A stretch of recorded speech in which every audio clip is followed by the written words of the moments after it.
Hello everyone, welcome to Sonam classes. आज हमारा topic है Hilbert basis theorem, most important theorem for 16 marks. ये 16 number के एग्ज़ाम में आती है और इसकी स्टेटमेंट भी हमें खुद लिखनी होती है क्योंकि पेपर में आता है state and prove Hilbert basis theorem. तो आपको स्टेटमेंट भी खुद लिखनी है और बहुत ही आसान सी स्टेटमेंट है। देखो क्या दे रखा है, let R be a Noetherian ring with unity, then the polynomial ring Rx is also Noetherian ring। मतलब इन्होंने हमें एक रिंग दी है R जो कि नोएथेरियन दे रखी है। एक रिंग R जो यूनिटी के साथ है। रिंग विद यूनिटी मालूम है ना क्या होता है, जिसके अंदर आर्ट प्रॉपर्टी रिंग की भी हो और साथ में मल्टीप्लिकेटिव आइडेंटिटी भी हो। और साथ में उन्होंने क्या चीज़ दे रखी है, नोएथेरियन। R हमारी जो रिंग है वो नोएथेरियन भी है। नोएथेरियन भी मालूम है कि नोएथेरियन में क्या होता है कि एक असेंडिंग चेन हमें मिलती है उनके सब मॉड्यूल्स की। जो असेंडिंग चेन मिलेगी वो आफ्टर फाइनाइट स्टेप वो स्टेशनरी हो जाएगी, मतलब कि वो स्टॉप हो जाएगी। ठीक है, और हमें Rx को क्या दिखाना है, नोएथेरियन रिंग दिखाना है। तो इसका मतलब यही हो गया कि Rx की हमें क्या करना होगा, इसके सब मॉड्यूल्स की जो फैमिली लेनी होगी, उसकी असेंडिंग चेन लेनी होगी और उसको भी हमें क्या दिखाना होगा कि वो कुछ स्टेप के बाद स्टॉप हो रही है, मतलब स्टेशनरी हो रही है। तो ये है हमारी स्टेटमेंट कि R हमें नोएथेरियन रिंग दे रखा है और हमें Rx को नोएथेरियन रिंग दिखाना है। ठीक है, तो इस थ्योरम के लिए भी हमने कुछ स्टेप्स बनाए हैं, जैसे कि हमने बटरफ्लाई थ्योरम के लिए भी स्टेप बनाए थे और श्रेयर रिफाइनमेंट थ्योरम के लिए भी स्टेप बनाए थे, ताकि इतनी बड़ी बड़ी जो थ्योरम्स हैं इसे ध्यान नहीं रहती तो हम स्टेप्स के साथ उन्हें ध्यान रखेंगे क्योंकि स्टेप आपस में कनेक्टेड होते हैं। ओके, लेकिन इससे पहले मैं आपको नोएथेरियन की एक बार डेफिनेशन दिखा देती हूँ। देखो असेंडिंग चेन कैसे बनती है, जैसे कि M आपका क्या है, एक मॉड्यूल है और Mi सब मॉड्यूल्स की फैमिली है।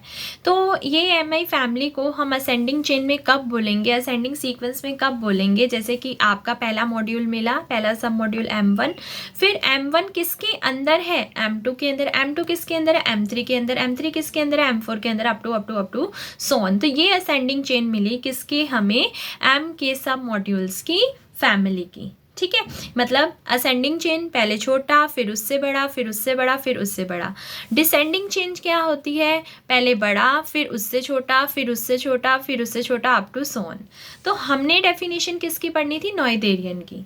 अब हमारी तो नोएथेरियन रिंग है, ये डेफिनेशन है नोएथेरियन मॉड्यूल की। तो सिर्फ इतना सा फर्क है कि यहाँ पर आपको जो M है वो मॉड्यूल मिला है, वहाँ पर R रिंग मिली है। तो इसीलिए जब हमें मॉड्यूल मिले तो नोएथेरियन मॉड्यूल बोलेंगे इस प्रॉपर्टी के साथ, और अगर रिंग मिले तो नोएथेरियन रिंग बोलेंगे, लेकिन प्रॉपर्टी बिल्कुल सेम रहेगी। तो क्या है property, an R module M is said to be Noetherian. हम एक R मॉड्यूल M को, R मॉड्यूल M का मतलब होता है कि M एक मॉड्यूल है ओवर R, यानी कि जो रिंग की प्रॉपर्टीज है हमें R से मिलेंगी, लेकिन क्योंकि हमें तो नोएथेरियन रिंग बोलना है तो हमारा R का काम भी R करेगा और M का काम भी कौन करेगा, R करेगा। ओके, तो वो कहता है हम एक M जो हमारा R मॉड्यूल है उसको नोएथेरियन कब बोलेंगे, अगर हमारी जो असेंडिंग चेन है M के सब मॉड्यूल्स की फैमिली की, M1 है, M2 में, M2 है, M3 में, अप टू सो ऑन। तो स्पेशली क्या बोला है, जब ये असेंडिंग चेन को एक पॉजिटिव इंटीजर मिलेगा के सच दैट, इस तरह से कि एक टाइम ऐसा आएगा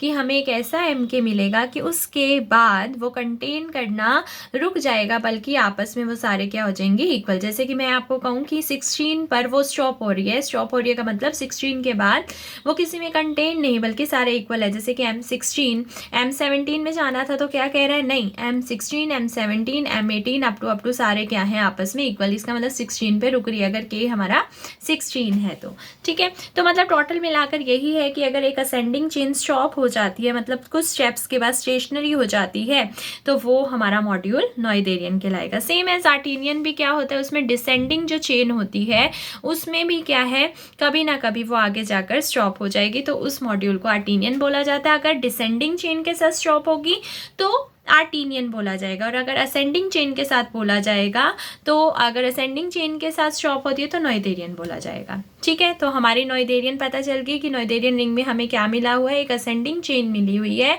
जो कि आगे फाइनाइट स्टेप के बाद स्टॉप हो जाएगी। एक रिजल्ट और होता है नोएथेरियन का, मैं आपको वो बता देती हूँ क्योंकि हमारी थ्योरम में यूज़ होना है। जब हमारे पास नोएथेरियन गिवन हो, ध्यान से सुनना, अगर हमें नोएथेरियन गिवन हो तो उसके जो सब मॉड्यूल्स की फैमिली होती है, उसके सब मॉड्यूल्स की फैमिली एक मैक्सिमल एलिमेंट रखती है। बहुत इंपॉर्टेंट रिजल्ट है क्योंकि हमारी थ्योरम में काम आएगा। अगर हमें नोएथेरियन गिवन है, अगर हमें क्या गिवन है, नोएथेरियन, जैसे कि हमें आर क्या दे रखा है, नोएथेरियन दे रखा है, इसका मतलब जो हमारी आर है उसको जब सब मॉड्यूल्स की फैमिली मिलेगी तो उसके सब मॉड्यूल्स की फैमिली मैक्सिमल एलिमेंट भी रखेगी। ठीक है, तो ये रिजल्ट आपको ध्यान रखना है इस थ्योरम में। चलो, अब मैंने आपको क्या बोला कि आर हमें नोएथेरियन रिंग गिवन है ना, यहाँ से आर हमें नोएथेरियन गिवन है। इसका मतलब जब मैं आर की बात करूँगी तो साफ सी बात है ये कि जो आर के सब मॉड्यूल्स की फैमिली है वो कहीं ना कहीं स्टॉप भी हो जाएगी और मैक्सिमल एलिमेंट भी रखेगी। और हमें क्योंकि आर एक्स होता है पॉलिनोमियल की कलेक्शन, यानी कि ये जो हमारा बॉक्स है, ये आर एक्स के अंदर जो एलिमेंट हैं वो पॉलिनोमियल टाइप के हैं। ये पॉलिनोमियल टाइप के एलिमेंट जो हैं हमें ये दिखाना है कि ये कलेक्शन क्या है, नोएथेरियन। इसका मतलब इस कलेक्शन की जो असेंडिंग चेन होगी हमें उसे स्टॉप करके दिखाना है, मतलब कुछ स्टेप के बाद वो स्टेशनरी हो जाएगी, हमें वो प्रूव करना है। ठीक है, तो आपको मैं अब स्टेप्स सिखाती हूँ कि हमें क्या क्या करना है। हमें इसके टोटल 5 ही स्टेप करने हैं। स्टेप नंबर 1 हमें ये कहता है कि आप क्या करो, आपके पास एक आर है और एक आर एक्स है। आर के लिए नोएथेरियन गिवन है, आर एक्स के लिए नोएथेरियन प्रूफ करना है। तो आप ये जो आपका आर है इसके लेफ्ट आइडियल्स की क्या ले लीजिए, फैमिली ले लीजिए। ठीक है, अब यहाँ पर आइडियल क्यों बोला, अभी मैंने आपको बताया ना कि अगर नोएथेरियन मॉड्यूल होगा तो उसको सब मॉड्यूल्स की फैमिली मिलेगी। तो अगर यहाँ पर मॉड्यूल का काम कौन कर रहा है, रिंग, तो उसको क्या मिलेंगी, आइडियल्स की फैमिली मिलेगी। क्लियर होगी ये चीज़। अगर हमें नोएथेरियन मॉड्यूल गिवन हो तो हम कहेंगे कि हमारे सब मॉड्यूल्स की फैमिली। अगर हमें रिंग गिवन हो, अगर यानी कि जो हमारा अब इस टाइम पर एम है वो आर का काम कर रहा है, यानी कि आर रिंग, नोएथेरियन रिंग, तो हमें आइडियल्स की फैमिली मिलेगी। लेकिन प्रॉपर्टी बिल्कुल सेम कि हमें क्या मिलेगी, असेंडिंग चेन आइडियल्स की, और वो कुछ स्टेप के बाद स्टेशनरी हो जाएगी और वो मैक्सिमल एलिमेंट रखेगी। अभी मैंने इसीलिए आपको नोएथेरियन मॉड्यूल की दिखाई थी डेफिनेशन और बताई भी थी और एक रिजल्ट भी बताया था। लेकिन अब यहाँ हमारे मॉड्यूल का काम कौन कर रहा है, रिंग कर रहा है, तो सब मॉड्यूल का काम कौन करेगा, आइडियल करेगा। ठीक है, चलो, अब जो हमारे पास ये जो था आर, तो वो क्या कहता है कि आप भी ऐसे करो, आइडियल्स की फैमिली ले लो। आर एक्स को भी कहा कि आप आइडियल्स की क्या ले लो, फैमिली। तो स्टेप नंबर 1 हमारा बहुत सिंपल है कि आपको आर के आइडियल्स की फैमिली लेनी है, उस फैमिली का नाम हमने एफ रख दिया, और आर एक्स के आइडियल्स की फैमिली लेनी है, उसका नाम एफ डैश रख दिया। हमने लेफ्ट ही ले ली क्योंकि जो स्टडी है ये हम लेफ्ट आइडियल के लिए कर रहे हैं, सेम एज राइट के लिए भी होती है, बट एक टाइम पर अब एक के लिए करके दिखाना है तो हम लेफ्ट के लिए करके दिखा रहे हैं। ठीक है, तो इसीलिए जब ये नोएथेरियन का, जब हमने नोएथेरियन के जितने भी थ्योरम्स करेंगे तो यहाँ पर हम क्या कर रहे हैं, जैसे कि जब आपको आइडियल लेना हो तो वो लेफ्ट में स्टडी कर रहा है, तो सेम प्रोसीजर राइट के लिए होता है। तो आपको एक के लिए करके दिखाना है क्योंकि एग्जाम में एक ही के लिए हमें करके दिखाना है। ठीक है, चलो इस पर नहीं चाहते अब लेफ्ट वगैरह पर। सिंपल सी बात है कि उसने क्या बोला है, आइडियल्स की फैमिली लेनी है तो हम लेफ्ट ले रहे हैं, आर एक्स की आइडियल्स की फैमिली लेफ्ट। अब आपका जो स्टेप नंबर 1 है वो ये कहता है कि आपको एक मैपिंग लेनी है, किससे किसके बीच में, जो आर एक्स के आइडियल की फैमिली है उससे आर के आइडियल्स की फैमिली के बीच में एक मैपिंग लेनी है। ठीक है, अब आप खुद सोचो, ये जो एफ डैश है ये किसकी है, आर एक्स की आइडियल की फैमिली, और एफ किसकी है, आर के आइडियल की फैमिली है। ठीक है, तो अब ये मैपिंग क्या रखा है आपने, फाई एन, तो फाई एन इसके एलिमेंट पर लगेगा ना, है ना। और आंसर कहाँ आएगा, यहाँ पर। तो जब फाई एन इसके एलिमेंट पर लगेगा तो इससे कोई एलिमेंट लेना पड़ेगा। तो इससे हमने एलिमेंट क्या पिक कर लिया, आई पिक कर लिया, आई यानी कि एक आइडियल ले लिया। और जब फाई एन इस आई के ऊपर लगेगा तो यहाँ क्या बनेगा, फाई एन आई। ठीक है, आप बहुत ध्यान से सुनना। ये एफ डैश है, ये किसके आइडियल की फैमिली है, आर एक्स के। आर एक्स कौन है, पॉलिनोमियल टाइप का। तो जो आई है वो भी कैसे बनेगा, पॉलिनोमियल टाइप का। यानी कि आई जो आइडियल है वो भी तो कैसा होगा, पॉलिनोमियल टाइप का। तो आई के अंदर से हमने एक पॉलिनोमियल कंसीडर कर ली। वो पॉलिनोमियल क्या लेंगे, ए एक्स की पावर एन, बी एक्स की power N minus one plus up to up to up to up to so on. अब आप कहोगे ये एन क्यों लिया भाई, कुछ और क्यों नहीं लिया, क्योंकि हमने मैपिंग का नाम फाई एन रखा है। तो ये जो एन है ये हमारे आइडियल की जो पॉलिनोमियल है उसकी डिग्री को रिप्रेजेंट करता है। तो अगर ये एन डिग्री है तो आपको पता है डिग्री कब मानी जाएगी, जब इसका जो लीडिंग कोफिशिएंट है वो क्या होगा, नॉन जीरो होगा। तो ये आपका स्टेप नंबर 1 है कि आपको एक मैपिंग कंसीडर करनी है आर एक्स के आइडियल की फैमिली से आर के आइडियल्स की फैमिली तक, और उसको डिफाइन करना है फाई एन मैपिंग जब वो इधर के आइडियल पर लगेगी, क्योंकि इधर के आइडियल पॉलिनोमियल रखते हैं। तो इधर के आइडियल की पॉलिनोमियल पर फाई एन लगा तो आंसर अब इधर आएगा। अब इधर तो कौन है भाई, आर है, रिंग है। रिंग में किस टाइप के एलिमेंट होते हैं, जैसे ए बी सी डी, मतलब लाइक दैट, जिस इस तरह से एलिमेंट होंगे। अल्फ़ाबेट, अल्फ़ाबेट कहने का मतलब ये है कि कोई पॉलिनोमियल टाइप के नहीं होंगे, 1 2 3 लाइक दैट ऐसे। तो जब फाई एन आई आंसर आएगा तो वो क्या होगा, वो 1 भी हो सकता है, 2 भी, मतलब कुछ भी हो सकता है वो। तो आपको पता है जब हम मैपिंग डिफाइन करते हैं तो इसका कनेक्शन इससे होता है। तो आपको पता है, हमें बाकियों का तो नहीं पता कि जो लीडिंग कोफिशिएंट है वो जीरो होंगे या नॉन जीरो होंगे, क्योंकि आपने एन डिग्री बोली है। तो इसका जो लीडिंग कोफिशिएंट है ये जरूर क्या होगा, नॉन जीरो होगा। तो इसका आंसर हम क्या मान रहे हैं, ए। तो आपको डिफाइन किस तरह से करनी है कि फाई एन एक मैपिंग लेनी है एफ डैश से एफ पर, फाई एन को आई पर लगाओगे तो आंसर जो आएगा ए आएगा। और ये ए कौन है, जो आई की पॉलिनोमियल में लीडिंग कोफिशिएंट है। देखो स्पेशली लिखा है फाई एन आई का आंसर ए टाइप का है, लेकिन ये कहाँ से आया, जब आई में से आपने एक पॉलिनोमियल ली और उस पॉलिनोमियल का जो लीडिंग कोफिशिएंट है वो क्या है, नॉन जीरो है।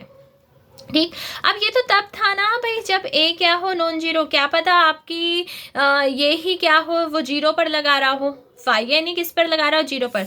तो फिर इसीलिए हमने यूनियन में आंसर क्या दिया, जीरो भी हो सकता है, क्योंकि ऐसे तो फिर कभी जीरो पर लगेगा ही नहीं भाई। आप आई खाली नॉन जीरो पर लगाओगे तो फिर जीरो वाला कैसे मिलेगा, आइडियल में तो जीरो भी हो सकता है। तो इसीलिए यूनियन में क्या रखा है, जीरो। भाई अगर आपका लीडिंग कोफिशिएंट नॉन जीरो है तो ए और अदरवाइज जीरो। अब ये जो आई है ये कहाँ से आ रहा था, एफ डैश फैमिली से। That is over step number 1। तो एक तरह से हमारा एक पार्ट तो यहीं पर हो ही गया। स्टेप नंबर 2 क्या कहता है, स्टेप नंबर 2 ये कहता है कि आपको वो जो फाई एन आई था ना उसको क्या प्रूव करना है, आर का आइडियल प्रूव करना है। ध्यान से, स्टेप नंबर 2 ने क्या कहा, फाई एन आई को क्या प्रूव करना है, आर का आइडियल। आपको पता ही है जब भी हमें किसी चीज़ को आइडियल प्रूव करना हो तो कैसे प्रूव करते हैं। मान लो कोई भी चीज़, मान लो मुझे ए को आइडियल दिखाना है तो मैं कहूँगी ना इसके अंदर से 2 एलिमेंट ले लो और उन दोनों की सब्ट्रैक्शन को भी उसी में भेज दो। भाई अगर ए को आइडियल दिखाना है तो ए के अंदर से क्या ले लो, 2 एलिमेंट ले लो और उन दोनों की डिफरेंस को भी भेज दो, है ना। और दूसरी चीज़, क्योंकि आइडियल किसके ओवर दिखाना है, आर के ओवर, क्योंकि लेफ्ट आइडियल की बात करें तो एक लो रिंग से एलिमेंट और एक लो आइडियल से एलिमेंट, और आर ए को भी किस में भेज दो, ए में, जिसके अंदर। तो यानी कि ये 2 प्रॉपर्टी दिखानी है। तो सिंपल सी बात है, अगर आपको फाई एन आई को आइडियल दिखाना है तो फाई एन आई के 2 एलिमेंट उठाने पड़ेंगे, ए और बी फाई एन आई से उठाना, उन दोनों के डिफरेंस को फाई एन आई में भेज देना, एक आर से उठाना और एक ए से फाई एन आई से उठाना और आर ए को इसमें भेज देना। तो स्टेप नंबर 2 हमारा है ये, जो कि अभी हम करेंगे। स्टेप नंबर 1 ने कहा कि फाई एन एक मैपिंग बनाओ एफ डैश से एफ पर। एफ डैश है आर एक्स के आइडियल की फैमिली और एफ है आर के आइडियल की फैमिली। स्टेप नंबर 2 ने कहा वो जो फाई एन आई है उसको आइडियल प्रूव करो। आइडियल की प्रॉपर्टी मैंने आपको बता दी है कि किस तरह से करेंगे। स्टेप नंबर 3 क्या कहता है, स्टेप नंबर 3 ये कहता है ये वो जो फाई एन आई था ना उसको कंटेंट दिखाओ। किसके अंदर कंटेंट दिखाओ, ध्यान से देखो, फाई एन एन और ये वाला आई, लेकिन इसमें क्या कर दिया, इंक्रीमेंट। अब आपके मन में आ रहा होगा कि ये क्यों करा, ये इसलिए करा क्योंकि लास्ट में आपको आर एक्स को क्या दिखाना है, नोइथेरियन। आर एक्स नोइथेरियन कब होगा, जब उसके आइडियल की फैमिली आप लोगे। आइडियल की फैमिली को रोकना है तो हेल्प किसके लोगे, आर के आइडियल की फैमिली का हेल्प लोगे। तो आर के आइडियल की फैमिली कैसी होगी, फाई एन, इस टाइप की होगी, है ना। जैसे कि मैं आपको दिखाऊं स्टेप नंबर 5 में, ये देखिए, जब आप स्टेप नंबर 5 में आर एक्स के आइडियल्स की फैमिली की असेंडिंग चेन लोगे और क्योंकि आपको आर की हेल्प लेनी होगी तो आप सबके ऊपर क्या लगा दोगे, फाई एन। अब आप कहोगे फाई एन क्यों लगा रहे हो, क्योंकि आपको भी पता है ये है आर एक्स के और ये है आर के, तो आर के आइडियल की फैमिली कैसी है, फाई एन टाइप की है ना। तो जब आप देखोगे कि आर एक्स के आइडियल की फैमिली की सीक्वेंस ऐसे बन रही है, तो जब आपको आर के सीक्वेंस चाहिए होगी तो इन सब के ऊपर फाई लगा दोगे। लेकिन अब हेल्प कब लोगे, जब आप क्या कहोगे कि मुझे इसको रोकना है। तो इसीलिए ये जो स्टेप नंबर 3 है और जो स्टेप नंबर 4 है, ये इसलिए किया गया है ताकि आपकी ये असेंडिंग चेन किसी तरह से रुक पाए। और उसके लिए हमने ये 2 स्टेप करे हैं, जो कि हमारी इस स्टेप, जो हमारी ये आइडियल है, ये फैमिली है असेंडिंग चेन, इसको रोकने में हमारी हेल्प करेगा, क्योंकि हमारा 2 प्रूफ तो यही है। तो इसको स्टेशनरी बनाने के लिए हम स्टेप नंबर 3 और स्टेप नंबर 4 करेंगे, जो कि बहुत इंपॉर्टेंट है। आपको ध्यान रखना है स्टेप नंबर 3 में क्या करना है भाई, फाई भी वही, यहाँ पर भी फाई वही, यहाँ पर भी एन, यहाँ पर भी एन, यहाँ पर भी आई, यहाँ पर भी आई। लेकिन कंटेंट किस में दिखाना है, जब ये सफिक्स क्या हो जाएगा, बढ़ जाएगा। कहने का मतलब अगर यहाँ 5 है तो यहाँ 6 होगा, यहाँ 7 है तो यहाँ 8 होगा, लाइक दैट, ठीक है। यानी कि n है तो यहाँ n+i। एक स्टेप ये हमें दिखाना है। फिर स्टेप नंबर 4 में हमें क्या करना है, f डैश से 2 आइडियल उठाने हैं और ऐसे आइडियल उठाने हैं कि एक आइडियल छोटा और एक बड़ा है। ध्यान से, बहुत इंपॉर्टेंट है। 3rd और 4th स्टेप का मेन पॉइंट आपको याद रखना है थ्योरम में करते हुए कि अगर i और j f डैश में है और अगर i j में कंटेन्ड है, फाई लगाने पर ध्यान से देखो, अब आपने 2 आइडियल उठाया, एक दूसरे में कंटेन्ड है, लेकिन जैसे ही इसके ऊपर फाई लग रहा है वो कह रहा है इसको हम इक्वल लेकर चल रहे हैं।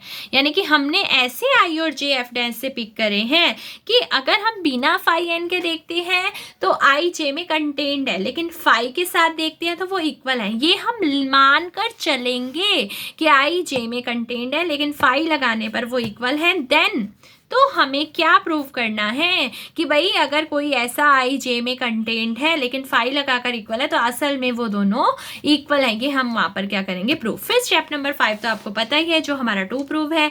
आर एक्स के लेफ्ट आइडियल की फैमिली लो और हेल्प लो आर के आइडियल्स की फैमिली से, और आपको इसको क्या करके दिखाना है, स्टॉप। तो आपको पता चल ही गया होगा स्टेप नंबर 1 हमारा ये है। 2 में हमें फाई एन को आइडियल दिखाना है। 3rd स्टेप में हमें फाई एन आई को फाई एन प्लस आई में दिखाना है, और आई और जे एफ डैश से लिए तो आई को जे में कंटेंट दिखाना और इन दोनों को इक्वल मान के चलेंगे, आई जे को इक्वल दिखाएंगे। चलो अब थ्योरम करते हैं। अब थ्योरम फटाफट से हो जाएगी क्योंकि हमने मेन जो स्टेप्स थे वो अच्छे से पक्के कर लिए हैं। तो देखो, सबसे पहले आपको पता ही है, आर के लेफ्ट आइडियल की फैमिली ली एफ, आर एक्स के लेफ्ट आइडियल की फैमिली ली एफ डैश, ओके। एक मैपिंग ली फाई एन, आपको पता है एन जो है डिग्री का रोल प्ले कर रहा है, और मैपिंग कहाँ से कहाँ पर लेनी है, एफ से एफ डैश पर नहीं लेनी है, एफ डैश से एफ पर लेनी है, ये ध्यान रखना है आपको, ठीक है। और फाई एन आई भी आपको डिफाइन करके बताया था कि इसके अंदर, क्योंकि ये है आर के आइडियल्स की फैमिली और ये है आर एक्स के आइडियल की फैमिली, तो जब यहाँ का जो आइडियल होगा वो किस टाइप का होगा, इस टाइप का होगा जिसमें ए क्या होगा, नॉन जीरो। तो जब इसके ऊपर फाई एन लगेगा तो आंसर आएगा इधर, और इसके अंदर किस टाइप के एलिमेंट होंगे, ए टाइप के एलिमेंट होंगे, क्योंकि वो लीडिंग कोएफिशिएंट नॉन जीरो लिया है। बट अगर लगा ही 0 पर होगा इसलिए यूनियन में क्या दिया, 0। तो that is over step number 1st। Now step number 2 is we claim that, हमें ये प्रूफ करना है कि ये जो फाई एन आई लिया है ये आर का क्या है, आइडियल है। अब आपको पता ही है आइडियल दिखाना है, अगर मुझे इस बॉक्स को आइडियल दिखाना है, इस बॉक्स का नाम है फाई एन आई, तो वो कहेगा ना भाई इसके अंदर से 2 एलिमेंट दो। भाई एक एलिमेंट आपने ए दे दिया, एक बी दे दिया, लेकिन अब मुझे ये बताओ ये ए फाई एन आई में कब आया, जब यहाँ पर ए लीडिंग कोएफिशिएंट से कोई ना कोई पॉलिनोमियल ली गई। तो एक बात बताओ, जब आपने यहाँ से बी लिया होगा तो बी कब आया होगा, जब यहाँ से आपने कोई ना कोई पॉलिनोमियल ली होगी बी को लीडिंग कोएफिशिएंट मान के। तो देखो वही चीज़ हमने यहाँ लिखी है, क्योंकि आपको पता है आपको ए और बी तो देने पड़ेंगे, तभी तो आप ए माइनस बी को प्रूफ करोगे ना। तो हमने क्या किया भाई, ए फाई एन आई में तब गया जब हमारे आई में कोई ए को लीडिंग कोएफिशिएंट मानकर पॉलिनोमियल एग्जिस्ट होगी तभी, क्योंकि जब तक यहाँ आपके लीडिंग कोफिशिएंट के साथ होगी नहीं तो आंसर ए कैसे आएगा। अब यहाँ बी आंसर कब आएगा, जब यहाँ कोई पॉलिनोमियल होगी बी के लीडिंग कोफिशिएंट के साथ। तो सेम एज हमने यही लिखा कि भाई अगर ए फाई एन आई में है तो एक पॉलिनोमियल एग्जिस्ट करेगी आई के अंदर with the leading coefficient of A, जहाँ पर ए क्या है हमारा नॉन जीरो। इसी तरह से अगर आप बी लेते हो तो बी के लिए एक लीडिंग कोफिशिएंट के साथ एक पॉलिनोमियल मिलेगी जहाँ बी क्या होगा नॉन जीरो। क्लियर। नाउ अब हमें क्या दिखाना है, ए माइनस बी को फाई एन आई में दिखाना है। अब आप खुद सोचो, जब ये एफ ऑफ एक्स है, इस पोलिनोमियल का नाम एफ ऑफ एक्स रखा, इसका नाम जी ऑफ एक्स रखा। आई तो हमें पहले से गिवन है, आई कौन है, आइडियल है। इसको मुझे आइडियल प्रूव करना है ना फाई एन आई को, लेकिन आई तो आइडियल है। अगर आई एक आइडियल है, आप खुद सोचो अगर एफ एक्स इसके अंदर है, जी एक्स इसके अंदर है, तो एफ एक्स और माइनस जी एक्स तो आई के अंदर जाएगा ही जाएगा। क्यों जाएगा, क्योंकि आई तो आइडियल है। तो हमने बस यूज कर लिया कि भाई आई देखो क्या है हमारे पास आइडियल है। आई अगर आइडियल है तो आप खुद सोचो अगर एफ एक्स और जी एक्स आई में है तो F X minus G x भी किस में चला गया, आई में। अब अगर एफ एक्स आई में है, जी एक्स आई में है और F X minus G X किस में चला गया, आई में, तो एफ एक्स की वैल्यू पुट कर दी, ए एक्स की एन, ए वन एक्स की N minus one up to so on, minus में बी एक्स की N, B one up to so on. अब जब दोनों को सब्ट्रैक्ट करना है तो एक्स की एन वाले एक तरफ हो जाएंगे, एक्स की एन माइनस वाले एक तरफ, बाकी एक तरफ। अब आप खुद सोचो ये तो एलिमेंट आई में है। अब क्योंकि ए नॉन जीरो है, बी नॉन जीरो है, तो ए माइनस बी भी क्या होगा, नॉन जीरो होगा। तो हम जानते हैं कि अगर आई में कोई लीडिंग कोफिशिएंट नॉन जीरो हो तो फाई एन आई में आंसर क्या आता है, वही लीडिंग कोफिशिएंट फाई एन आई में चला जाता। तो ए माइनस बी किस में चला गया, फाई एन आई में चला गया। तो आप यही नहीं चाहते थे कि किसी तरह से ए माइनस बी किस में चला जाए, फाई एन आई में चला जाए। लेकिन ये तो एक प्रॉपर्टी हुई। अब दूसरी प्रॉपर्टी आइडियल की क्या होती है, एक रिंग का एलिमेंट लो और एक उसी आइडियल का एलिमेंट लो जिसको आइडियल दिखाना है मीन्स।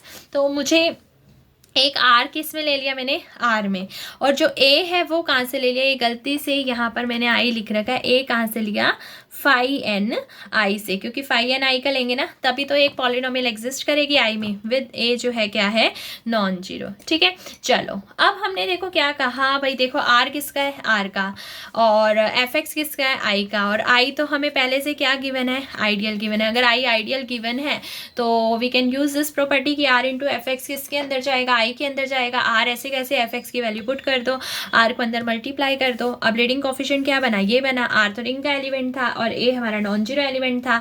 तो ये पॉलिनोमियल अगर आई में है और ये लीडिंग कोफिशिएंट है तो आर ए किस में चला गया, फाई एन आई में चला गया। तो हम तो यही तो चाहते थे। स्टेप नंबर 2 ने हमें यही तो कहा था कि फाई एन आई को क्या दिखा दो, आइडियल।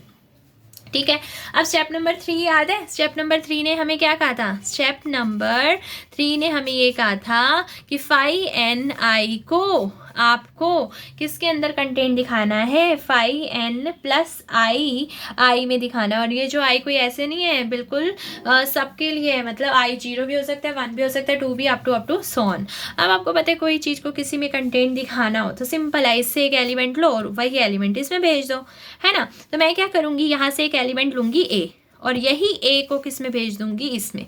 तो सिंपल सी बात है, किसी चीज़ को किसी में कंटेंट दिखाना। अब आप खुद सोचो, जब मैंने ए फाई एन आई से लिया तो कब गया होगा फाई एन आई में, जब कोई आई में ए के साथ लीडिंग कोफिशिएंट लेकर कोई पॉलिनोमियल होगी। तो वही तो लिख दिया, there exist a polynomial in I कि ए को लीडिंग कोफिशिएंट मानकर, ए क्या है हमारा नॉन जीरो। ओके, अब ध्यान से, अब ये एफ ऑफ एक्स तो हो गया है ना। अब क्योंकि अब ये जो आर एक्स है, ध्यान से सुना, ये जो आर एक्स है इसमें क्या है, इसमें पॉलिनोमियल्स हैं, यानी कि इसमें x की पावर 1 भी पॉलिनोमियल होगी, x की 2 भी पॉलिनोमियल होगी, x प्लस एक्स स्क्वायर भी पॉलिनोमियल होगी, x प्लस 1 भी पॉलिनोमियल होंगी ना। तो क्या x की पावर i पॉलिनोमियल नहीं होगी, होगी कि नहीं होगी, होगी ना, क्योंकि भाई आर एक्स क्या है, पॉलिनोमियल की कलेक्शन है। आर की हेल्प लेकर और एक्स की हेल्प लेकर जो मर्जी पॉलिनोमियल बना सकते हैं इसके अंदर। मैंने यहाँ से क्या ले लिया, एक्स आई। अब आपके मन में आ रहा होगा एक्स आई क्यों लिया, क्योंकि मुझे कहीं ना कहीं इस आई का क्या करना है, यूज़ करना। आप कहोगे तो इस आई का यूज़ करना है तो एन भी तो है, हाँ है, क्योंकि एन डिग्री है, यहाँ पर क्या डिग्री बनेगी, एन प्लस आई बनेगी, यानी कि मुझे तो ए को भेजना है ना अंदर, यानी कि इस डिग्री के साथ ए को क्या बनाऊंगी, लीडिंग कोफिशिएंट। देखो एक्स आई किस में चला गया, आर एक्स में चला गया। चलो ठीक है जी, अब सुनो भाई, आई तो क्या है, आइडियल है, किसके ओवर है, आर एक्स के ओवर है। तो ये सिंपल सी बात है, ये दोनों की प्रोडक्ट आई में जाएगी कि नहीं जाएगी, जाएगी। आर एक्स जाता है ना। अब यहाँ एक्स का काम मेरा कौन कर रहा है, एक्स की पावर आई कर रहा है। एफ एक्स की वैल्यू पुट कर दो, एक्स की पावर आई को अंदर भेजो, ए ऐसे कैसे, एक्स की power base M power add, base M power add, base M power add, ये हो गया। ये किस में जा रहा है, देखो आई में। लीडिंग कोफिशिएंट क्या है, ए। डिग्री क्या है, ये मैंने आपको क्या बोला था, फाई के सफिक्स में कौन आएगा, डिग्री आएगी, ठीक है। और लीडिंग कोफिशिएंट क्या है, नॉन जीरो, तो वो एलिमेंट किस में चला जाएगा, फाई एन प्लस आई। और ये दिख नहीं पाया था, एक बार यहाँ से देख लो। एक्स की आई था, एफ ऑफ एक्स था, ये किसके अंदर चला गया, आई के अंदर चला गया। एक्स की आई ऐसे का ऐसे, और एफ एक्स आपको पता है कि भाई ये आई जो एक आइडियल है ओवर आर एक्स है, तो ये चीज़ इन दोनों की प्रोडक्ट आई में जाएगी। एक्स की आई ऐसे का ऐसे पड़ा रहा, एफ एक्स की वैल्यू हमने पुट कर दी, अब एक्स की आई अंदर चला गया। अब आपको पता ही है कि जो डिग्री होती है वो फाई के सफिक्स में आती है। भाई अगर डिग्री आपको पता है एन होगी, तो फिर सब फाई के सफिक्स में एन आएगा, है ना। तो अब जो हमारी डिग्री है वो क्या है, एन प्लस आई है, तो यहाँ फाई के सफिक्स में ये आ गया। अब ये लीडिंग कोफिशिएंट कौन था, ए था, तो ए किसके अंदर चला गया, इसके अंदर। तो आप यही तो चाहते थे, यहाँ से उठाकर चलो और यहाँ पर क्या कर दो, भेज दो। तो इसका मतलब ये वाला जो पार्ट है इसके अंदर क्या हो गया, कंटेंट। स्टेप नंबर 3 भी हमारा क्या हो गया, कंप्लीटेड। अब स्टेप नंबर 4 आपको याद है ना, क्या था, एफ डैश से 2 आइडियल लेने हैं। लेकिन जब एफ डैश से आइडियल लिए तो ये वाला इसके अंदर कंटेंट है, लेकिन जब फाई लगाते हैं तो वो इक्वल है। ये चीज़ हम मानकर चलेंगे और हमें प्रूव क्या करना है कि भाई फिर ये दोनों भी आपस में क्या हो जाएंगे, इक्वल। अब आप खुद सोचो, जब आप ये चीज़ मानकर चल रहे हो कि आई जे में कंटेंट है और ये भी साथ में मानकर चल रहे हो, और आपको आई को जे के इक्वल दिखाना है, तो सिंपल सी बात नहीं है कि आप बस इतना प्रूव कर दो कि जे आई में चला गया। भाई आई तो जे में पहले से वो दे रहा है। अगर मैं आपको ये प्रूव करके दिखा दूं कि जे भी आई में है, तो बात वही नहीं हो जाएगी, आई जे इक्वल नहीं हो जाएंगे। सिंपल, तो हमने क्या कहा, it is sufficient to prove that कि आप जे को किस में भेज दो, आई में भेज दो। चलो भाई ठीक है, जे को अब आई में भेजते हैं। अब जे को आई में कैसे भेजेंगे, सिंपल है।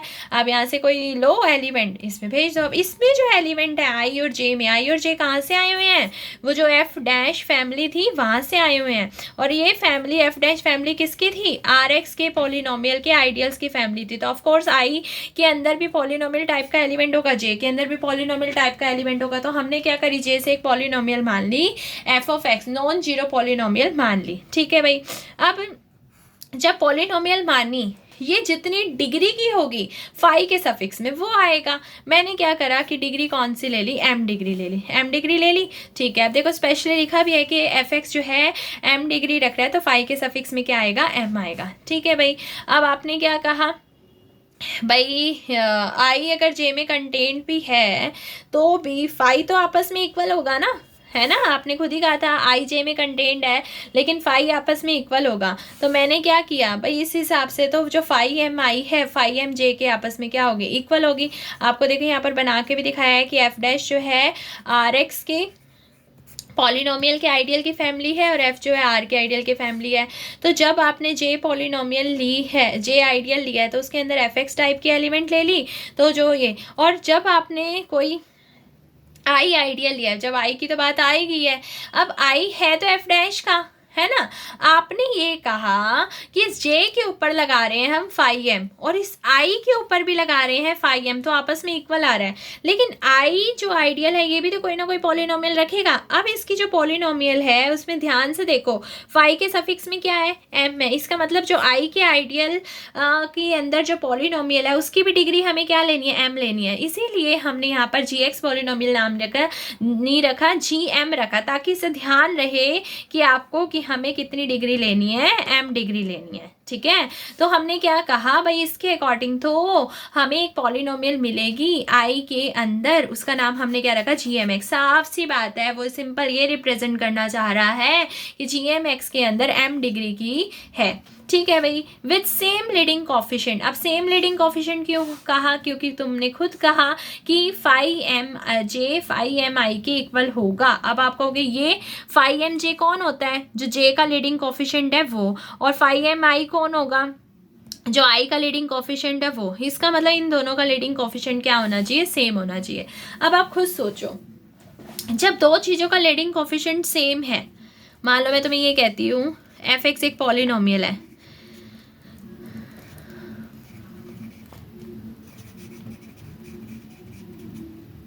4 पावर यानी कि m4 हुआ और लीडिंग कोफिशिएंट सेम लेना है। एक बात तो क्या पता है fx भी यही हो भाई, 4 डिग्री की पॉलिनोमियल, और gmx भी यही हो 4 डिग्री की पॉलिनोमियल, और सेम लेना मेरी मजबूरी थी। तो एक बात है, जब मैं इन दोनों को सब्ट्रैक्ट करूंगी तो ऑफ कोर्स ये आंसर क्या आएगा 0, अगर मैंने ये लिया होगा तो। भाई ये भी तो हो सकता है ना आगे का कुछ हो ही ना, पर अगर मैं ये कहूँ कि नहीं इसके पास तो कुछ और है आगे का तो जरूर सेम होना ज़रूरी नहीं कहा हुआ ना, तो ये ले लिया और आगे का मैंने यहाँ पर ले लिया मान लो 2x²।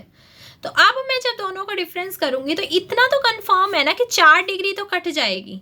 भाई अगर आपकी m 4 है तो ज़्यादा से ज़्यादा क्या हो सकता है, या तो वो तुमने आगे का कुछ लिया ही नहीं होगा, 4 तक ही मतलब 4 डिग्री का लिया होगा, लीडिंग कोफिशिएंट सेम लेना हमारी मजबूरी है। तो दोनों का जब डिफरेंस करेंगे तो आंसर क्या आ जाएगा 0 आ जाएगा। पर ये भी तो हो सकता है कि आगे कुछ और भी हो, आगे कुछ और हो तो इतना तो कन्फर्म है ना कि डिग्री 4 नहीं रहेगी fx माइनस gmx की। तो वही चीज़ हमने यहाँ पर कही है कि भाई देखो इन दोनों का लीडिंग कोफिशिएंट है सेम, तो जो पहली टर्म होगी वो तो दोनों की कट जाएगी। भाई अगर तुमने आगे की कोई ले ही नहीं रखी होगी तो आंसर क्या आएगा 0। बट अगर तुमने आगे की कोई टर्म ले रखी होगी तो इतना तो कंफर्म है m डिग्री नहीं आएगी, ज़्यादा से ज़्यादा m-1 डिग्री आ सकती है। मैंने ज़्यादा से ज़्यादा वर्ड क्यों बोला, क्या पता यहाँ पर 3 होता ही ना, यहाँ पर भी 2 होता तो डिग्री क्या आती 2, और अगर यहाँ 3 होता तो डिग्री 3 भी आ जाती। अगर यहाँ पर तुमने x की पावर 1 ले रखी है तो खाली 1 भी आया। तो कहने का मतलब यही है ना कि अगर m4 है तो उसके बाद जो आंसर है वो या तो 0 आ सकता है, या फिर 3 डिग्री की पॉलिनोमियल आ सकती है, या फिर 2 डिग्री की पॉलिनोमियल आ सकती है, या फिर 1 डिग्री की पॉलिनोमियल आ सकती है, या फिर कांस्टेंट पॉलिनोमियल आ सकती है। मतलब ज़्यादा से ज़्यादा 3 डिग्री की आ सकती है ना। कहने का मतलब है अगर m4 है तो ज़्यादा से ज़्यादा 3 की आ सकती है, अगर हमारा m है तो ज़्यादा से ज़्यादा आंसर m-1 डिग्री का आ सकता है, या फिर आंसर सीधा ही 0 होगा। भाई अगर तुमने खाली टर्म ही वही हाईएस्ट कोफिशिएंट वाली ले रखी होगी और वो सेम लेना मजबूरी है तो आंसर क्या आ जाएगा 0। क्लियर।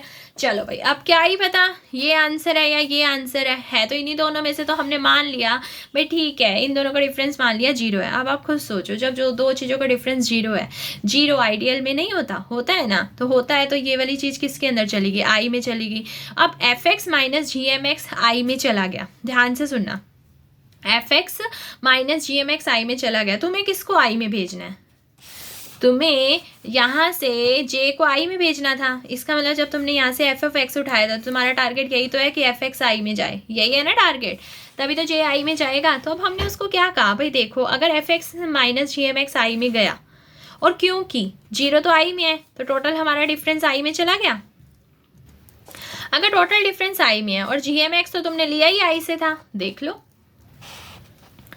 gmx तो पहले से ही कहाँ से उठाया था i से उठाया था। अब तुम्हारा दोनों का डिफरेंस भी i में है, gmx भी i में है, और i क्या है आइडियल है। तो जब दो आइडियल के अंदर से एलिमेंट लो तो उनका सम भी तो किस में जाएगा, उसी आई में जाएगा। तो gmx से gmx कट गया, fx किस में चला गया आई में। तो आपका टारगेट पूरा हो गया।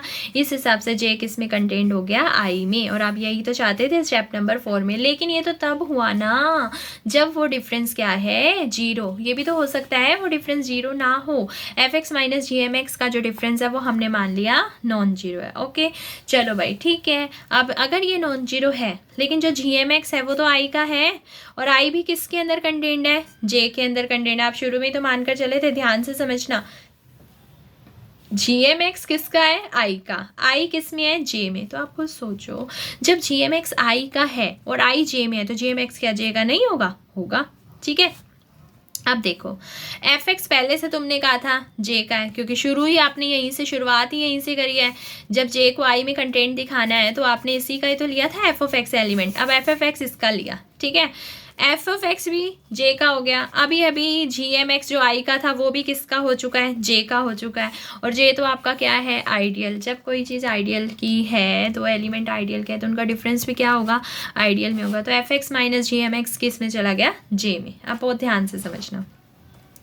अब fx माइनस gmx जो है j में गया,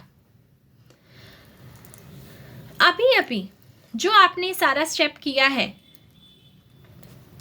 इसके लिए किया था ना, जब fx एक पॉलिनोमियल थी वो जो j में थी, मतलब आप ये मत देखो एफ ऑफ एक्स, आप इस ये चीज़ सोचो आपने किया क्या अभी जो ऊपर स्टेप किया है भाई, जे की कोई पॉलिनोमियल उठाई तो कभी ना कभी ऐसा हुआ कि जब आपने आई की कोई उठाई तो उनका डिफरेंस या तो जीरो आया, और अगर जीरो नहीं आया तो दोबारा से यही स्टेप क्या करें, रिपीट। तो वही वो कहना चाह रहा है, we can find similarly find. भाई अगर आप जे से कोई पॉलिनोमियल उठाते हो तो आपने ऊपर क्या करिए थ्योरम, जब जे से एफ ऑफ एक्स उठाया था तो आई से आपने क्या लिया था, जी एम एक्स लिया था ना, है ना। तो अगर तुम F X minus G M X उठाते हो, F X minus G M X की ज़्यादा से ज़्यादा डिग्री क्या है, एम माइनस वन, तो तुमने क्या किया, आई से एक G M minus one X क्या ले ली, एक पॉलिनोमियल ले ली। अब वही चीज़, एक क्या ली जे की, एक क्या ली आई की। अब क्या पता इन दोनों का जो डिफरेंस है वो जीरो भी हो सकता है। ध्यान से, अब ये एक है, अब तुम्हें दिखने में दो लग रही है तो एक ही पॉलिनोमियल। हम पूरे स्टेप दोबारा से रिपीट करेंगे। भाई अगर एक जे का है और एक आई का है, जैसे मैं आपको दिखाऊं, ये था ना, एक एफ ऑफ एक्स था जे का और फिर तुम्हें एक जी एम एक्स मिला आई का, तो तुमने क्या कहा, इन दोनों का डिफरेंस या तो जीरो है या फिर इससे कम डिग्री की ज़्यादा से ज़्यादा वो है। तो वही चीज़ यहाँ पर आप दोबारा से रिपीट कर, क्या है, जे की एक ये पॉलिनोमियल और एक आई की ये पॉलिनोमियल। भाई इन दोनों का डिफरेंस या तो जीरो होगा, और अगर जीरो नहीं है तो इन दोनों का डिफरेंस ज़्यादा से ज़्यादा डिग्री क्या रखेगा, m माइनस टू। तो सेम स्टेप, वो क्या कह रहा है, आंसर या तो जीरो आएगा या ज़्यादा से ज़्यादा m माइनस टू। कहते हैं ये सेम स्टेप तब तक रिपीट करते रहना जब तक कि आप ज़्यादा से ज़्यादा m स्टेप नहीं कर लेते। कहने का मतलब क्या है, भाई अगर जीरो आ गया तो फिर जे आई में कंटेंट हो ही जाता था, और अगर जीरो नहीं आया तो ये स्टेप तब तक रिपीट करते रहना जब तक कि लास्ट में तुम्हारा जीरो ना आ जाए। जब तुम्हारी लास्ट में बचेगी ही एक डिग्री की पॉलिनोमियल, तो एक डिग्री की पॉलिनोमियल में तो क्या होगा, उसको भी 5x लेना होगा, उसको भी मतलब 5x कहने का मतलब लीडिंग कोफिशिएंट सेम लेना है। अगर उसको भी 7x लेना है तो उसको भी 7x लेना है। तो कभी ना कभी एक वक्त ऐसा जरूर आएगा कि आंसर लास्ट में क्या आ जाएगा, जीरो। और जब हम देखते हैं कि जब डिफरेंस जीरो आता है तो वो जो पॉलिनोमियल बनती है वो सारी किसमें, वो जो जी वाले होते हैं वो किसके अंदर चले जाते हैं, आई के अंदर चले जाते हैं। यानी कि जी वाला था तो हमने क्या किया, उसको किस में भेज दिया, आई में। यानी कि जी वाले तो आई में थे ही, और एफ वाला भी, ये डिफरेंस भी क्या हो गया, जीरो, ये भी आई में हो गया। तो जब दो चीज़ें आई में हो गई तो उनका जो सम है वो भी किस में चला जाता है, आई में। तो इससे एफ ऑफ एक्स भी किस में चला जाता है, आई में। ठीक है, क्योंकि अभी अभी हमने क्या दिखाया था कि F X minus G M X वाला, ये देखो ये चीज़ दिखाई थी ना, ये चीज़ जीरो है, जीरो आई में होता है, और जी वाले सारे किस में थे, आई में। जब ये वाली पूरी आई में है और जी वाले आई में है तो एफ वाला और इन जी वालों का सम भी आई में जाएगा। जी वाले सारे जी वालों से कट जाएंगे, सिर्फ बचेगा कौन, F of x. F of x किस में चला गया, आई में। ठीक है, लेके कहाँ से चले थे एफ ऑफ एक्स को, जे से पहुँच कहाँ गया, आई में। तो इसका मतलब आई और जे आपस में क्या हो गए, इक्वल। तो ये हमारा स्टेप नंबर 4। अब लास्ट स्टेप है हमारा स्टेप नंबर 5, जो कि ये था कि हमें आर एक्स को क्या दिखाना है, नोइथेरियन दिखाना है, रिंग दिखाना है। रिंग में मैं आपको बार बार कह रही हूँ, सब मॉड्यूल्स की फैमिली नहीं लेते हैं, आइडियल्स की फैमिली लेते हैं। आपको आइडियल्स की क्या लेनी पड़ेगी, असेंडिंग चेन लेनी पड़ेगी। तो हमने क्या किया, आर एक्स के जितने भी हमारे पास आइडियल्स हैं हमने उनके आइडियल्स की एक असेंडिंग फैमिली ले ली। ठीक है, अब आपका टारगेट यही है कि भाई आपको इसको नोइथेरियन दिखाना है, तो ये चेन कहीं ना कहीं स्टॉप हो जाएगी कुछ फाइनाइट स्टेप के बाद। ठीक है, आर एक्स की असेंडिंग चेन ले ली। लेकिन भाई क्योंकि हम ये जानते हैं कि हमारा आर है नोइथेरियन, आर नोइथेरियन है भाई, अगर ये सारे आर एक्स की हैं, आपको पता है आर एक्स की फैमिली थी एफ डैश और इसकी फैमिली थी एफ, इनके बीच में मैपिंग क्या थी, फाई एन, है ना। तो अगर ये सारे A1 इसका है तो इधर से कौन होगा, फाई एन A1, यहाँ A2 है तो यहाँ कौन होगा, फाई एन A2, यहाँ A3 आइडियल है तो यहाँ कौन होगा, फाई एन A3, है ना। तो इसका मतलब इन सब के ऊपर फाई एन क्या आप कर दिया अप्लाई। तो ये असेंडिंग चेन किसकी होगी, आर के आइडियल्स की, क्योंकि एफ फैमिली किसकी थी, आर के आइडियल्स की फैमिली थी। तो सेम एज हमने इन सब के ऊपर फाई लगा दिया, तो ये असेंडिंग चेन होगी किसकी, आर के लेफ्ट आइडियल्स की family. But it is given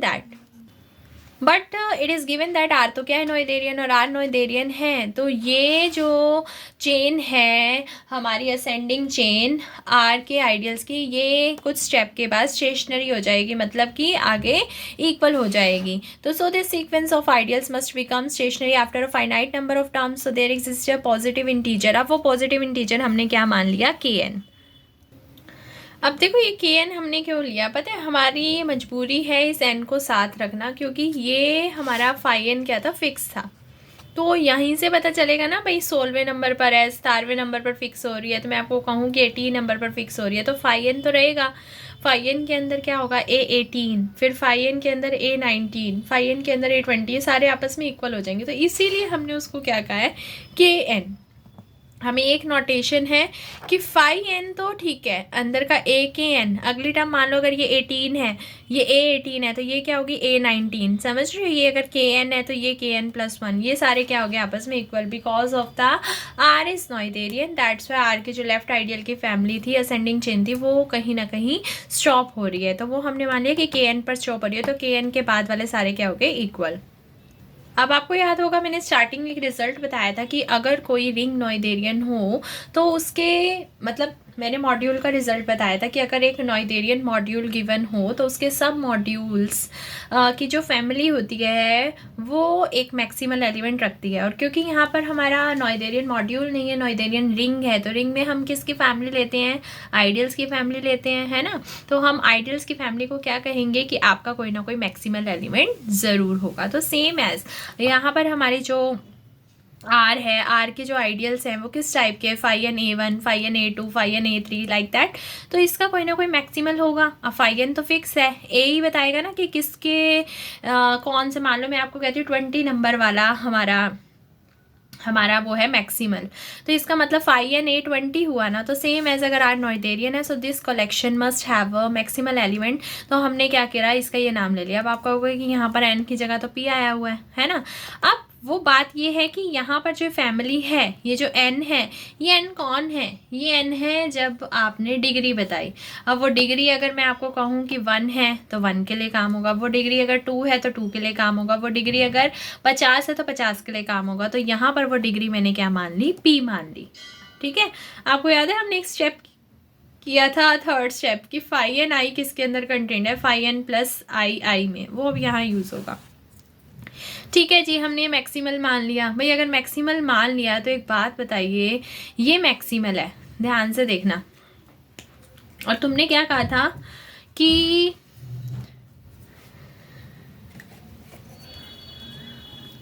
third step में फाई एन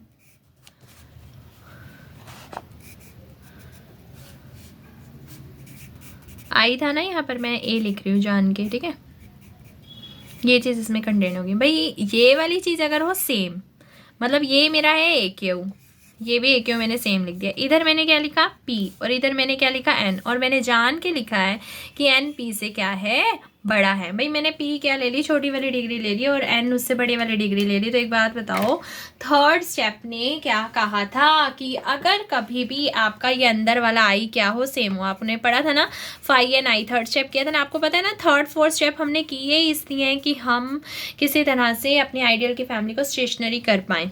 तो ये सेम देख लो, ये वाला और ये वाले सफिक्स में ये सफिक्स बड़ा है, तो जब सफिक्स बड़ा है तो ये कंटेंट होगा। तो आपने क्या कहा, P और N में N बड़ा है या N के इक्वल है, तो ये चीज़ या तो अगर इक्वल है तो इक्वल का, नहीं तो ये कंटेंट वाला साइन। तो एक बात तो ये चीज़ होगी, बट आपने तो कहा था ये सबसे बड़ा एलिमेंट है। अभी तो आपने कहा है कि जितनी भी फैमिली होगी ये क्या होगा, मैक्सिमल, उस हिसाब से तो फिर ये दोनों आपस में क्या होने चाहिए, इक्वल होने चाहिए। लो जी, ये पता चल गया, अगर एन पी या पी से बड़ा है तो ये भी क्या रहेंगे, आपस में इक्वल। अब डिग्री का भी काम वो हो गया कि ये आपस में इक्वल बन गई। इसका मतलब जो हम ये चेन ले रहे थे हम वहाँ पर ये काम कर सकते हैं। अब ध्यान से, अब ये जो है फाई एन ए क्यू और ये एक जगह है फाई एन ए जे, ध्यान से सुना, जब जे क्यू से बड़ा है, फाई एन तो सेम हो गए। अब यहाँ क्या है, मान लो A20, तो ये कौन है, A25। भाई मैंने ये कहा ना कि जे क्या उससे क्या बड़ा, तो ये चीज़ मानी जाएगी कि नहीं मानी जाएगी, मानी जाएगी। अब ध्यान से देखो, थर्ड और फोर्थ एंड मैक्सिमलिटी, इस इक्वेशन को देखो और इस इक्वेशन को देखो और मैक्सिमल वाली चीज़ को देखो, तो फिर उस हिसाब से तो ये सारी चीज़ें किसके इक्वल हो जाएंगी, 5P AQ के। भाई अगर ये इसमें कंटेंट है भी, तो भाई ये कहता है मैं इसमें कंटेंट हूँ, पर ये कहता है मैं इसके इक्वल हूँ, तो टोटल मिलाकर ये तीनों चीज़ें आपस में इक्वल हुई कि नहीं हुई, हुई। एक बात था ना, तुमने यहाँ पर क्या लिया, और यहाँ पर जे लिया, और जे इस क्यू से क्या है, बड़ा, और सफिक्स लेते हो, एन क्या है, पी से बड़ा। लेकिन वो क्या कह रहा है, कोई फर्क नहीं पड़ रहा भाई, ये सफिक्स बड़ा हो या अंदर वाला बड़ा हो, स्टेशनरी हो गई तो हो गई। तो इसका मतलब एक बात, तुमने जो के एन लिया था तो उस के एन का नाम मैं क्यू भी तो चूज कर सकती हूँ। क्या फ़र्क पड़ रहा है, कोई फ़र्क नहीं पड़ रहा। अगर ये 20 है, ये 25 है, तो तुम इसका नाम 25 रख सकते हो कि नहीं रख सकते। जब तुम स्टेशनरी कर चुके तो के एन का नाम मैंने क्या रख दिया, क्यू रख दिया। तो वो जो के एन था, के एन यानी कि K1, K2, KQ, उन सब के मैक्सिमम का नाम हमने क्या रख दिया, एस रख दिया। समझ पा रहे हो भैया, वो के एन है। अब आप कहोगे वो के एन था, आपने ये क्या करा 1 2, मैंने आपको कहा था ना एन डिग्री है, क्या पता वो आपका 5 1 हो, अगर यहाँ 2 है तो 5 2 हो, या 3 है तो यहाँ 3 हो। समझ रहे हो, तो एन, तो हमने क्या किया, जो 1 2 3 इन सब के मैक्सिमम का नाम एस रख दिया ताकि उसको कोई दिक्कत ही ना आए। अच्छा, अब आप कहोगे यहाँ एन एन, यहाँ तो एन, अब हम क्या करें, उस स्टेशनरी वाली चीज़ बना रहे हैं ना, आप अंदर वाली चीज़ को एन से कंफ्यूज नहीं करना। ये जो के है, ये जो के एन जो भी नंबर है, हमने क्या करा, उन सब का क्या ले लिया, मैक्सिमम ले लिया। मतलब K1, K2, KQ, आप क्योंकि के एन को नाम क्यू दे चुके हो ना, तो अब आपने क्या कहा था, सबसे बड़े वाला कौन हो गया था, आपका क्यू। तो कहने का मतलब ये है कि जितने भी आप 1 से लेकर क्यू तक कोई भी नाम आते हैं, क्योंकि एन भी तो हमें क्या पता, 1 था, 2 था, 3 था, आपने तो क्या किया था, मैक्सिमल क्या माना, के एन माना। लेकिन आपको क्या पता है कि ये के एन कौन है, N1 भी हो सकता है, N2 भी हो सकता है, क्या पता 3 पर स्टॉप हो, क्या पता 4 पर स्टॉप हो, क्या पता क्यू पर स्टॉप हो। तो ये फाई एन तो हमने फिक्स कर दिया। आप कहीं इस एन से कंफ्यूज मत होना, क्योंकि जो ये एन डिग्री थी उसका भी एक बार हम काम कर चुके हैं, उसको लिख के नहीं दिखाना, हम वहाँ पर डिस्कस कर चुके हैं, क्योंकि पी से हम कंपेयर कर चुके हैं। मेन रह गया ये जो के एन था, अब इस वाले एन को डिस्कस करना। अब हमें नहीं पता कि ये 15 है, 16 है, 17 है, 1 भी तो हो सकता है, 2 भी तो हो सकता है। हमने क्या कहा, ठीक है, आपने हाईएस्ट क्यू माना था ना, तो आप क्या करो, 1 से लेकर क्यू तक का जो मैक्सिमम है ना, वो नाम रख दो। अब भाई अगर तुम कहते हो 15 पर स्टॉप होती है, ठीक है, अब एक जना कह रहे 20 पर, तो एक बात, तो 15 से लेकर 20 तक अगर लिखी हुई है तो कंफर्म है ना, 20 पर तो हो रही है।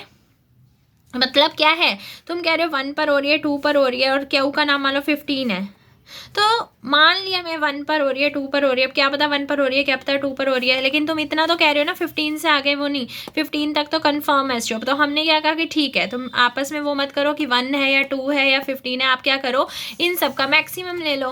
भाई यहाँ तो कंफर्म स्टॉप हो रही है ना, आपको तो स्टॉप ही करने से मतलब है। तो same S K1, K2, KQ को क्या कहा, आप सब जो स्टॉप हो रही है आप अपना नाम एस रख लो। एस रख लिया तो इसका मतलब कंफर्म है, एस पर क्या हो रही है, स्टॉप हो रही है। तो ए के नीचे के एन था, के एन का नाम क्या रख दिया, एस रख दिया।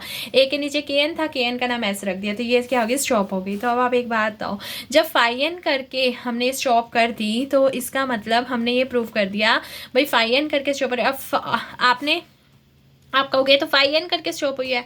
अब आपको याद है आपने क्या दिखाया था, अगर आई जे में कंटेंड हो और अगर फाई एन जे के क्या हो, इक्वल, तो फिर आपका आई और जे क्या हो जाता है, इक्वल हो जाता है। अब आप कहोगे आई जे कौन है, आई जे है ये रहा, ए एस और ए एस प्लस 1 है ना, और आप कह रहे हो फाई एन ए एस और phi N A S plus 1 आपस में क्या इक्वल, तो फिर ए एस और ए एस प्लस 1 भी आपस में क्या होंगे, इक्वल। समझ गए, यहाँ पर वो प्रॉपर्टी लगी है कि अंदर वाला अगर इसमें कंटेंट है लेकिन आपस में इक्वल है, तो फाई एन हट के वो आपस में क्या हो जाते हैं, इक्वल। तो एक बात है ना, ये जो डिसेंडिंग आपने असेंडिंग चेन किसकी ली थी, ए वाली, आर एक्स के आइडियल्स की, ये देखिए ली थी ना, A1 A2 up to AN, ये किसके ली थी, आइडियल्स की फैमिली। इसी को तो स्टॉप करना था। क्या है, यहाँ पर हमारा स्टेप नंबर 4 लगा। पता चला ना कैसे, आई जे में कंटेंड है, लेकिन अगर देखो मतलब ए एस प्लस 1 में कंटेंट, ए एस प्लस 1 ए एस प्लस 2 में कंटेंट, लेकिन ये फाई लगाकर क्या है, इक्वल। तो बाय द 4th स्टेप, अगर ए एस प्लस 1 में कंटेंट था लेकिन आप फाई लगाकर इक्वल कह रहे हो, तो फिर ए एस और ए एस प्लस 1 भी क्या होंगे, इक्वल। कह रहा था ना फर्स्ट टाइम, अगर आई जे में कंटेंट है और फाई एन लगाकर, फाई एन आई और अगर फाई एन जे आपस में क्या है, इक्वल हैं। ये देखो, अगर आई जे में क्या है, कंटेंट, बट फाई एन लगाकर वो दोनों हैं इक्वल, तो बाय द 4th स्टेप ये कहता है कि आई और जे क्या होंगे, इक्वल। तो एक बात तो हमें कह रहा है कि ए एस प्लस 1 में कंटेंट है, ए एस प्लस 1 ए एस प्लस 2 में कंटेंट है, कह रहे हैं ना, लेकिन फाई लगाता है तो कहते हैं कि ये इक्वल है।